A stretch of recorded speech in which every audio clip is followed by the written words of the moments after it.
The occasional taxi. The country had just started building its new democracy. What struck me was the aftermath of the Ukrainian riots.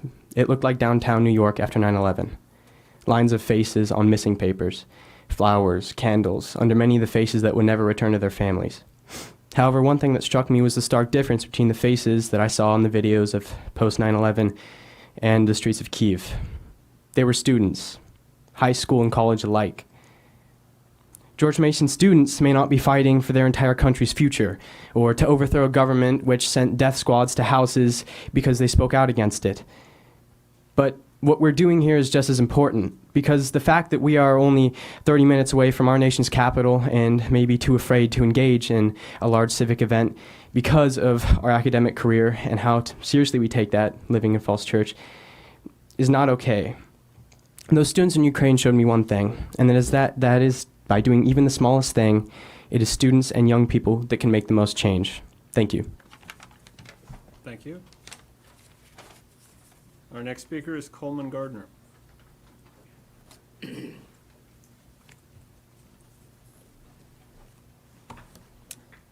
Hello. I am Coleman Gardner. I'm a junior at George Mason High School. And I just wanted to add a personal anecdote and kind of the student perspective onto the statement that my colleagues have so eloquently stated so far. I remember around late September when the climate strikes were going on, a lot of students were very passionate about this issue in particular. And a lot of students I heard personally, and myself included, were frustrated by the lack of ability to go do something. I remember specifically going in that day and expecting like 50 to 70% of the population to be off and away, on sick leave to attend the protest. But I was surprised to see that a large portion of the student body was there, and I personally was surprised by this. So I asked around a bunch of students that day as to why, they weren't at the protest, and a lot of the answers I got were because of this inability to get off a day without getting in trouble. So I just wanted to advocate for myself and others on the students' behalf due to a lack. In my perception, there's a major frustration on the students' part at their lack of ability to participate and support causes they believe in. I've seen this in like the climate strikes, or there's a March for Palestine, Women's March, and there is in the students' mind frustration as to their inability to support causes that they want to believe in. Thank you. Thank you. Are there any other students who want to speak? I do have two other slips, but they say very specifically after the students have spoken, so I want to make sure we give everybody a chance. All right. Hearing no one, our next speaker would be Pam Mahoney. And Mr. Deal together, Mark Deal. So we have 6 minutes, everyone. All right, just Oh, I didn't even think of that. I'm kidding. I'm Pam Mahoney, Mark Deal. and we are the AP government teachers at George Mason, in addition to other government teachers in the building. I also teach IB Global Politics, and I'm the faculty advisor to the Student League of Women Voters Club.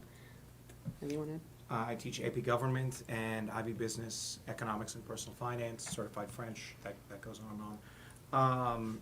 And have in the past sponsored Amnesty International as well as the senior meals.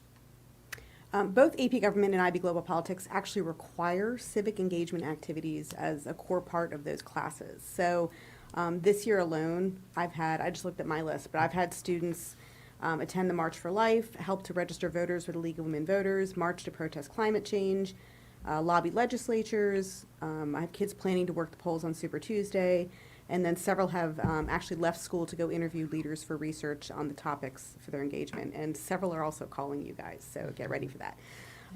All of that is happening during the school day, except for your schedules. The administration at Mason's been great so far at allowing students to do these activities.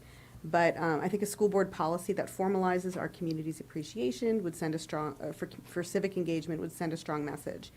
I'm really proud of the kids who've organized this rally. It's been on my list of things to do to ask for excused absences for all these things, but it was really the kids that pushed me to be here tonight. This generation of kids is different from the ones that we taught 10 years ago. Like, they're active and they really want to get out there. So I would ask you guys to formalize the policy to allow them to responsibly engage in civic engagement. And ditto to all of that, and frankly, almost all of what I heard from the students. The only two small things I'd like to add, one small thing, one big one. I think this would be a really effective way for the school system and the school, George Mason, to allow students to engage civically and not ourselves have to be involved in the bureaucracy, next unit, of the process, okay? And get involved in the whys. Well, why do you want this day off? And I don't know my students' politics, generally. There are a few who are outspoken enough that I know. But broadly speaking, I don't know their politics. I don't need to know their politics. But if they want to be civically engaged, again, as Ms. Mahoney said, that's actually in the curriculum, both of IB and AP. It's technically speaking my job to facilitate that. And so I think that alone is a valuable goal. The only other thing I will say as one of the older people here, I've been civically engaged myself since I was, I think, 10 years old, handing out leaflets for a political candidate in New Orleans. I've kind of seen that be a good thing and be a bad thing, right? And we've all seen sort of the lack of civil discourse over issues that's mounting. I've gotten to know our students at Mason very, very well. Not only do I know them, I've really come to trust their sense of justice, their sense of responsibility, and the thoughtful way they approach the problems that we face in our society today. And if our students can be encouraged in any way to engage and participate civically, what that means is that 5 years, 10 years, 15 years, 20 years, 40 years, 50 years from now, they will be leading civically, and they will be engaged in that manner. And frankly, I like the idea of them doing that. And if we can encourage them to build the foundation that will lead to that in the future, this is a no-brainer. So thank you very much for your consideration. Thank you. And I will take a small deviation from the norm on this, simply to say it's not normal for us to respond to public comment, but I just want to say thank you all very much for coming and speaking so eloquently on something that's clearly so important to you. So thank you for coming and sharing your evening with us. Mr. Chair, can I further deviate? Only because it is such a deviation. I just wanted to also say thank you as the superintendent. I have been in school systems now for nearly 30 years, and I think about the advocacy that our students bring forward in a variety of different circumstances and settings. And not often do you have a chance to see a group of students who are so thoughtful, so caring, so articulate and eloquent about what it is that you're advocating for. And tonight, for me, was a reminder not only of the incredible talents of the students that we have in the City of Falls Church, but how when you organize and when you get together and you think critically and you problem solve and you do all the things that IB asks for, you really do have the opportunity to affect change. And I just want to say thanks for being here. For those of you that do know, sometimes I do put some things on Twitter occasionally, and I would just love it if you wouldn't mind standing up so I could just get a quick picture of you, and so that I can show the world that you guys are advocating on behalf of your school system, yourselves, and your advocacy. And tonight was that first step, because if you weren't here advocating for being an advocate, you may not get what you were after. So I want to recognize that. So would you mind standing up just for a second? Come on, don't be shy. All right.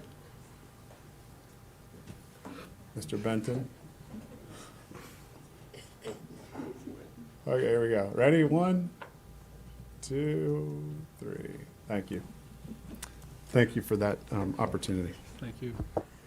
And again, thank you all for coming and speaking so eloquently on this. It's excellent to see our students reaching out to us like this and speaking so eloquently on a subject that is so important to them. So thank you. With that, Ms. Goodell, are there any other requests that we have at this point? Any other? No. Okay, I then. just have a petitions that were signed that I can pass around so the board can look at. Please, thank you. All right, with that, then, we will move on to our school board work session number 3 on the budget. Item 4.01, budget questions and responses. And I will turn this over to ask questions if there are any additional questions that any members have based on the new material that we received. Ms. Downs. Thank you, Mr. Anderson. This is actually not based on the material we received, but I just wanted to ask Dr. Noonan, with the recent, I guess, revelation that there's going to be an increase in property assessments, if you could just talk a little bit about how that will affect our budget. I can a little bit, but a lot of it remains to be seen. As you all may have read or seen or heard, it looks like the average assessments went up by about 3.9% across the city. And when the general government presented their sort of, their fiscal forecast, they were projecting just north of 3%. What was it, Ms. Michael? 3.6%. So there's a delta of about a 0.3 percentage points between what the actual additions are. So we are working closely with the general government, speaking with Kiran Bawa, who's the chief financial officer, and also Mr. Shields to see what that'll mean down the line. We anticipate it could mean some additional revenue. We just don't know how much at this point, but we're hopeful. Are there any other questions?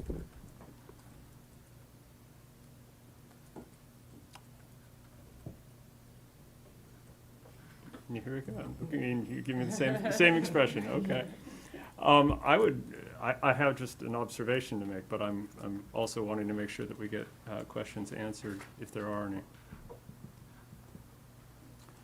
Then I'll just observe myself, Ms. Michael, again, thank you to you and Ms. Kopic and the whole team, because throughout the questions that I've asked, all of the answers have been very detailed and given me the information that I'm looking for, and I really appreciate the effort that went into creating this. So I think I have a much better picture with all of those answers than we did at the beginning of the process, and I appreciate all the information and the effort.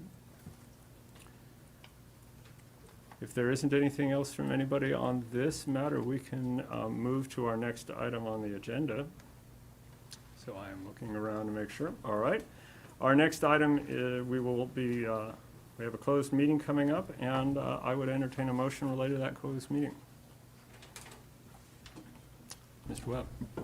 Mr. Chair, pursuant to Virginia Freedom of Information Act, I move the board convene a closed meeting for the following purpose: to discuss or consider the identified subject matter personnel under section 2.2-3711A. 1, in particular, staff appointments, staff reassignments, staff resignation, staff retirements, staff performance, staff change of position, dependent care leave, long-term medical leave, child care leave, request for leaves of absence, and advisory committee appointments. That's a mouthful. And student matters under section 2.2-3711A. 2, enrollment of non-resident tuition student and non-resident student admissions and tuition interrupted residency. That's some sort of a record. Is there a second? Second. Thank you, Ms. Litton. Ms. Goodell, would you call the roll, please? Mr. Anderson. Yes. Ms. Dimick. Yes. Ms. Downs. Yes. Ms. Litton. Yes. Mr. Reitner. Yes. And Mr. Webb. Yes. Thank you. All right, thank you. To the yellow. 15 minutes. Okay, this may take something on the order of 15 or 20 minutes, so we'll be back after that.